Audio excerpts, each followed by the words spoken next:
When you hear the name of this country, your mind probably jumps straight to a very specific set of images. For decades, the media has really painted a picture dominated by conflict, war coverage, and geopolitical tension.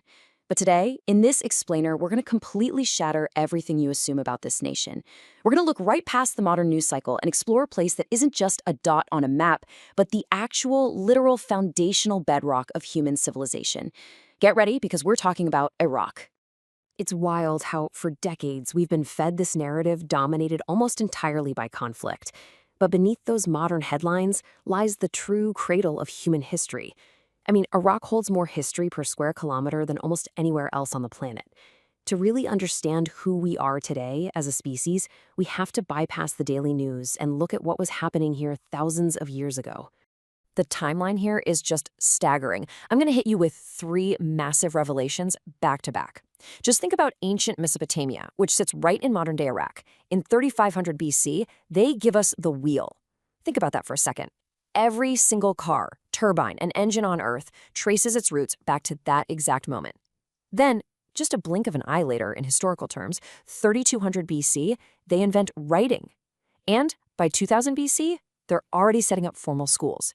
In the span of just a few millennia, the blueprint for the entire modern world was drafted right there. Honestly, the sheer gravity of what went down in 3200 BC just can't be overstated. The Sumerians developed cuneiform. Now, initially, they really just needed a way to keep commercial records, tracking who traded what with whom. But in doing so, they basically gave humanity a superpower. For the first time ever, we didn't have to rely just on human memory. We could preserve a thought, a story, a transaction across time. Writing fundamentally changed what it meant to be human. Of course, once you have writing, you got to teach people how to use it, right? So by 2000 BC, the Sumerians established the world's very first formal schools. They called them Eduba, or tablet houses.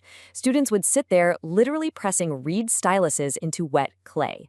It might look a little primitive to us today, but make no mistake, every single modern classroom, university, and online learning platform you use descends directly from this ancient Iraqi tradition.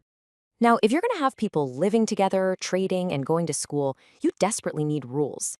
Enter the Code of Hammurabi, written in Babylon right around 1754 BC. This wasn't just some crude list of harsh punishments. It was an incredibly sophisticated framework for running a functioning society. It's one of history's earliest and most complete legal codes. We're talking about basic principles of justice, the presumption of innocence. They even had a minimum wage. It is absolutely awe-inspiring to realize that the fundamental legal concepts we completely rely on today, stuff we think of as modern civil rights, originated from this exact code nearly 4,000 years ago. No way around it. That is just incredible. Taking all of this in, the wheels, the writing, the laws, it kind of forces us to pause, doesn't it? It makes you ask a really profound question. Where does the story of us actually begin? Because beyond just the nuts and bolts of building a civilization, this specific geography is also deeply, deeply intertwined with our spiritual and human origins. If you dive into multiple religious traditions and talk to historical scholars, the geographic coordinates for the biblical Garden of Eden point straight to southern Iraq. Specifically, it's believed to be right at the confluence of the mighty Tigris and Euphrates rivers near the modern town of Kurna. The metaphorical birthplace of humanity in Western tradition is literally rooted in a rocky soil. And just south of there lies the ancient city of Ur. This city is widely believed by multiple major faiths to be the birthplace of the patriarch Abraham. If you visit there today, you won't just find dust and ruins, you will find massive, partially intact 4,000-year-old ziggurat towering over the landscape. It's a physical, standing testament to the ancient roots of the world's major monotheistic religions. All right, let's fast forward a bit to the 8th century. We're leaving the ancient world and stepping into Baghdad's House of Wisdom.